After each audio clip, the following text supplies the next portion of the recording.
Assalamu alaikum dear viewers.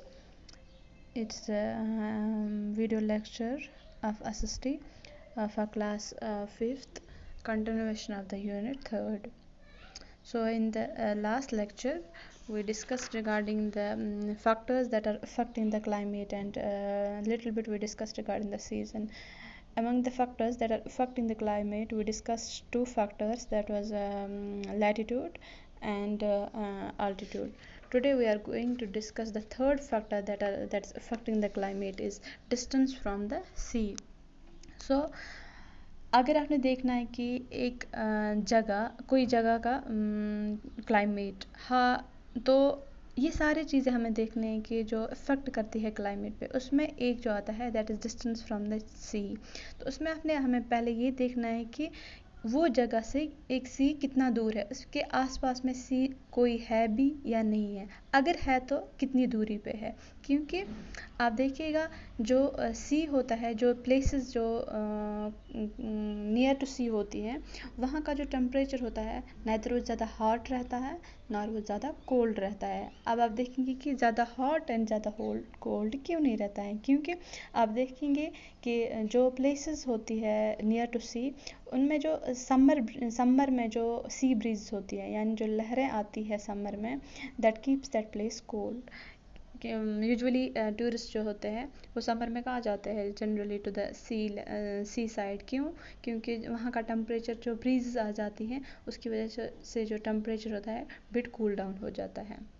अब आप देखेंगे विंटर की ओर, विंटर में आपने पता होगा कि जो सी से है वहाँ पे वार्म ब्रीज आती है।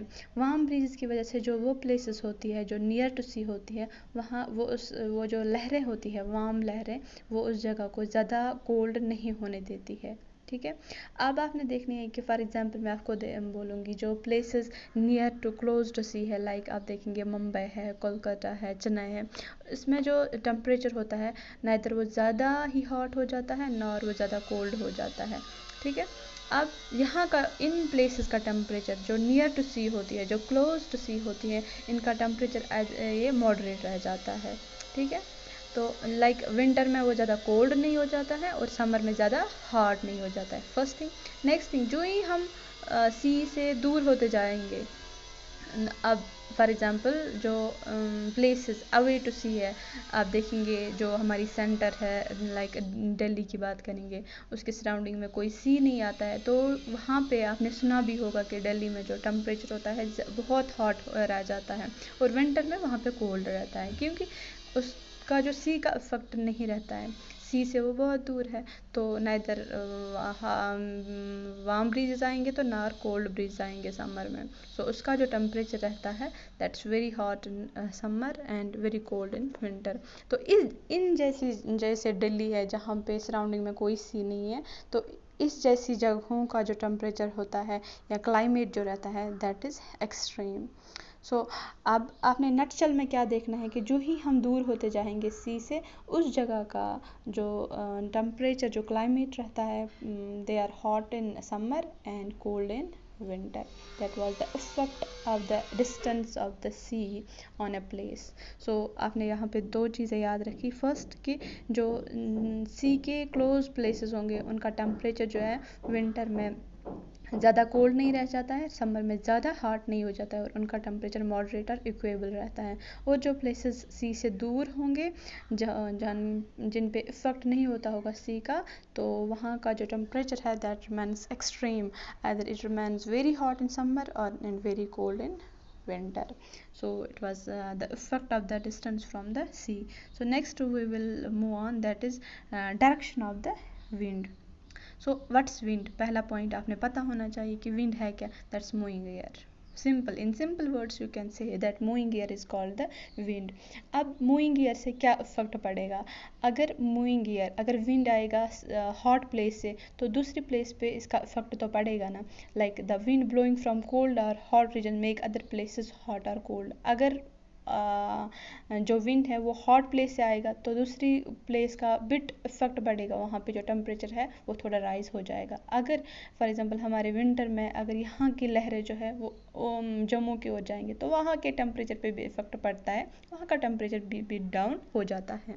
सो सेम हम देखेंगे कि मानसून में जो विंड्स होती है they are coming from the sea, जो मानसून में विंड्स जो है सी से आएंगे तो उससे क्या हो जाता है, क्लाइमेट पे इफेक्ट पड़ता है। क्या इफेक्ट पड़ता है, रेन्स पड़ जाती हैं। अब रेन्स कैसे पड़ती हैं वो हम देखेंगे। जो मानसून है, मानसून में जो विंड्स है वो स्ट्राइक करती है माउंटेन्स को, ठीक है। जो ही उनने माउंटेन्स को स्ट्राइक किया, जो विंड्स है, जो माउंटेन है, माउंटेन्स को फोर्स करती है टू राइज अबव देम, ठीक है ना। लाइक अगर आप कोई चीज़ रखेंगे सामने, अगर आपको ऐसे समझ नहीं आता होगा तो कोई चीज़ आप सामने से रखिए, उसको फूंक मारिए, आप देखिए आपकी फूंक जो है फील कीजिएगा कि वो ऊपर से उड़ जाएंगी, ऊपर उड़ जाएंगी। तो जो ही वो ऊपर से ऊपर की ओर जाएंगे, rise over them, so they will cool. ऊपर जो टेम्परेचर है डाउन होता होगा, डाउन है, तो जिसकी वजह से वो टेम्परेचर जो है वहाँ का कूल है, तो rains fall down.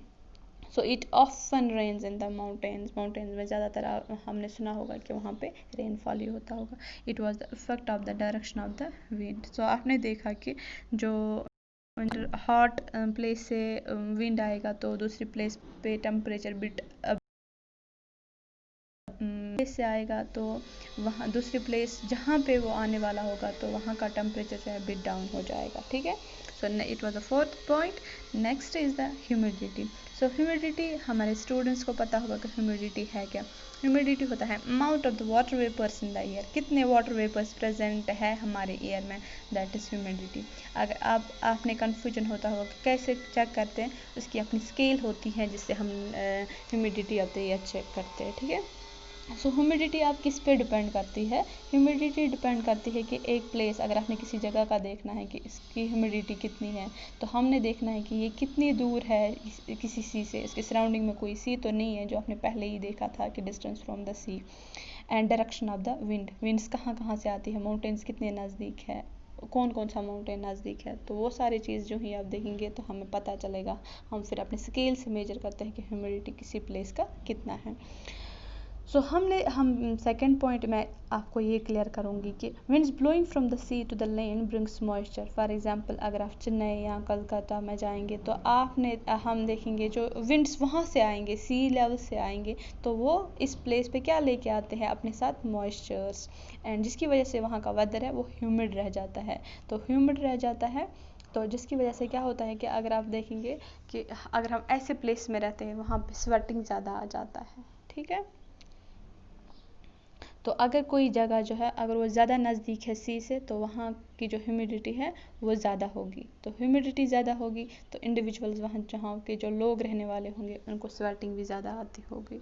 So it was the humidity. अब आपने देखा कि ह्यूमिडिटी से इफेक्ट क्या पड़ता है। ह्यूमिडिटी की वजह से क्या होता है कि जो प्लेस ज़्यादा होती है, जो नियर टू सी होती हैं, वो क्या वहाँ पे क्या होता है कि जो विंड्स होती है वो अपने साथ मॉइस्चर लाती हैं या वाटर वेपर्स लाती हैं, जिसकी वजह से अमाउंट ऑफ द ह्यूमिडिटी ज़्यादा हो जाती है इस प्लेस की, तो जिसकी वजह से स्वेटिंग हो जाता है ज़्यादा या a person feels more suffocated.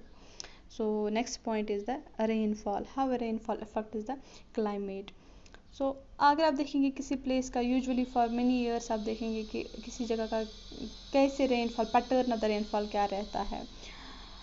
तो रेनफॉल की वजह से अगर अब आप देखेंगे कि क्लाइमेट पे क्या इफेक्ट पड़ता है, कि क्लाइमेट जो रेनफॉल होता है ये ईयर जो है उसको कूल करता है एंड मोर ह्यूमिड, कि टेम्परेचर डाउन हो जाता है बिट रेनफॉल की वजह से, एंड ह्यूमिडिटी जो है वो ईयर में बढ़ जाती है। सो आप देखेंगे यहाँ पे the winds full of water vapours when cool down brings rain. जो विंड है अगर वहाँ पे वाटर वेपर्स बहुत हाई हो जाएंगे और टेम्परेचर वहाँ कूल ऊपर होके कूल हो जाएंगे तो वही फिर ऊपर जाके क्लाउड्स बन जाते हैं, ज़्यादा टेम्परेचर कूल डाउन हो जाएगा, कंडेंसेशन हो जाती है जिसकी वजह से रेनफॉल हो जाता है। So at some places it's rainfall only when at other place, for example अगर आप देखेंगे यहाँ पे विंटर में स्नोफॉल होता है, बाहर आप देखेंगे कि प्लेस पे वहाँ पे स्नोफॉल नहीं होता है, या कभी कभार यहाँ पे रेनफॉल होती है वहाँ दूसरी किसी जगह पे नहीं होती है। या अपनी कश्मीर की बात करेंगे तो आप कभी कभार ये सुनते हैं कि आज साउथ कश्मीर में रेनफॉल हुई थी या स्नोफॉल हुई थी, एज़ कम्पेयर दैट अगर आप अपने नॉर्थ कश्मीर की बात देखेंगे तो कभी कभार यहाँ पे वैसा नहीं होता है। यही पॉइंट ही क्लियर करना चाहता है। डजन इट्स नॉट नेसेसरी कि अगर एक जगह पे रेनफॉल होगी तो दूसरी जगह पे भी होगी या बाहर भी होगी, इट्स नॉट लाइक दैट। अगर एक जगह पे होगी तो दूसरी जगह पे भी हो सकती है या नहीं भी होगी।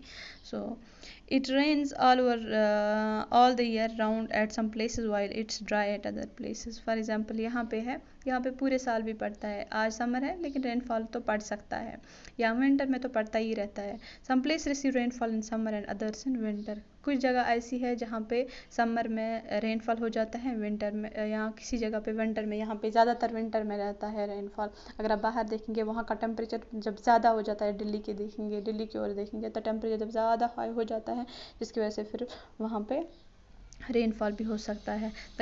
आप देखेंगे कि ये जो 6 फैक्टर्स थे, how they are affecting the climate, इसमें आपने क्या क्या देखा। First it was latitude, second was altitude, and third we discussed regarding the distance from the sea, and fourth is direction of the winds, fifth is humidity, and sixth one is rainfall।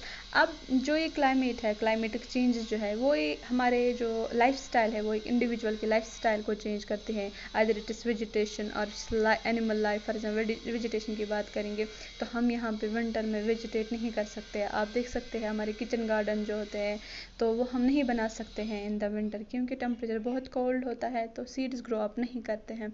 या आप देखेंगे rice seeds वगैरह, rice field जो है वो हम कब start करते हैं, मार्च अप्रैल या अप्रैल मई में। So I am saying like how the climate affects the lifestyle of an individual। या तो ऑक्यूपेशन की बात करेंगे, अगर जो मजदूरी लोग हैं they want go out in winter, तो विंटर में वो क्या काम करेंगे बाहर जाके। एंड फूड आप देखेंगे कि हम विंटर में क्या खाते हैं, ज़्यादा गर्म तर हम खाने की कोशिश करते हैं। एंड इन समर आप देखेंगे आजकल कोल्ड ड्रिंक्स वगैरह पीते हैं हम लोग। एंड क्लॉथिंग सेम, आप देखेंगे आजकल हम क्या समर में कॉटन क्लॉथ्स यूज़ करते हैं, वाइल एज इन विंटर आप देखेंगे क्या क्या हम यूज़ करते हैं, woollen clothes, sweaters and all. हमारे जो ट्रेडिशनल है फेरन एंड कॉन्ग्री वो हम यूज़ करते हैं। So and also it affect the recreation. For example मैं जो बॉयज़ यहाँ पे हमारे स्टूडेंट्स हैं उनको बोलूँगी स्नोफॉल में कभी वो क्रिकेट खेलने जाते हैं, नहीं जाते हैं, क्योंकि it's not possible to recreate go for the cricket and other outdoor games in the winter। People adopt and overcome difficult climatic in different ways। अगर कभी कभार हम बाहर जा भी नहीं सकते but we are adjusting with that climate। This is how the people in different regions have different ways of living. अब हमने यहाँ पे क्या देखा कि डिफरेंट जो लोग हैं जो डिफरेंट प्लेसेस में रहते हैं, how they are adjusting with that place। It was all about the unit that is factors that affect the climate। अगर किसी को भी किसी स्टूडेंट को कोई कन्फ्यूजन होगा क्लाइमेट में या वेदर में, अब जाके ये लेक्चर सुनिए, कोई कन्फ्यूजन होगा यू विल आप पॉइंट डाउन कीजिए, आप इस ग्रुप में डालिए, I will go through it again. मैं आपको क्लियर करने की पूरी कोशिश करूँगी। Thank you.